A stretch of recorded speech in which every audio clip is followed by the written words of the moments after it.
सूर्यपुत्र कर्ण का महिलाओं के प्रति सोच इतना घटिया था जिसे सुनने के बाद आप लोगों को अपने कानों पे यकीन ही नहीं होगा। महाभारत युद्ध के 17वें दिन कर्ण शल्य के सामने खुद का तारीफ बढ़ा चढ़ाकर कर रहा था। तभी शल्य ने कर्ण से कहा, अब बस करो। कर्ण, तुम पहले भी कई बार अर्जुन से पराजित हो चुके हो, फिर भी तुम अत्यधिक जोश में आके खुद का तारीफ किए जा रहे हो। शल्य के इतना कहने पर कर्ण क्रोध में आके शल्य को कटु वचन कहने लगा। इतना तक तो ठीक था। कर्ण ने मद्र देश के स्त्रियों के बारे में आगे जो बोला उसे सुनने के बाद आपको यकीन नहीं होगा।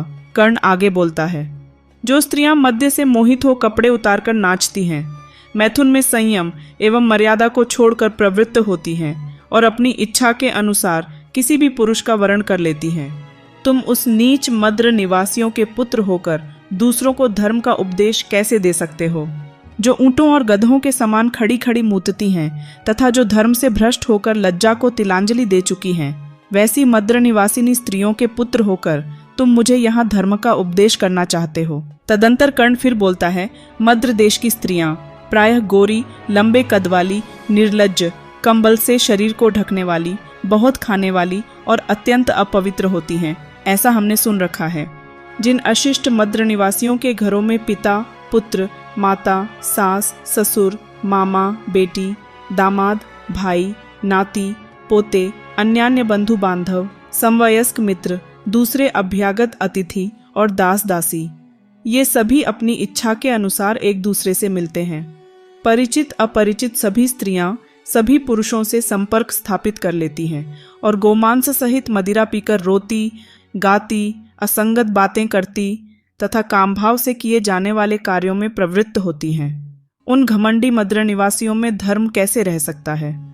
ये सारी जानकारी जो मैं आप सभी को दे रही हूँ, ये वेदव्यास रचित महाभारत में साफ साफ वर्णित है। फर्जी टीवी सीरियलों में ये नहीं दिखाया जाता है। इसके अलावा कर्ण द्रौपदी का भी भरी सभा में अपमान करता है। द्रौपदी वस्त्रहरण में कर्ण का सबसे ज्यादा योगदान था। हो सकता है शल्य ने कर्ण को कटु वचन बोला हो, पर कर्ण ने मद्र देश के महिलाओं के बारे में जो बोला, क्या वो सही है? क्या किसी योद्धा को किसी के माँ बहन के बारे में बोलना शोभा देता है?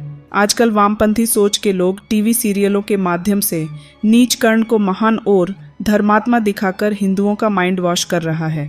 जिस अर्जुन को श्री कृष्ण ने गीता का ज्ञान दिया था, जो अर्जुन उर्वशी के काम भावना को ठुकराकर 1 वर्ष तक नपुंसक रहने का श्राप स्वीकार कर किया था, जो अर्जुन महाभारत के युद्ध में अपनों के खिलाफ शस्त्र उठाने के लिए भी तैयार नहीं था, इतने महान धर्मात्मा अर्जुन को सीरियलों में कमजोर और श्री कृष्ण पर आश्रित दिखाया जाता है।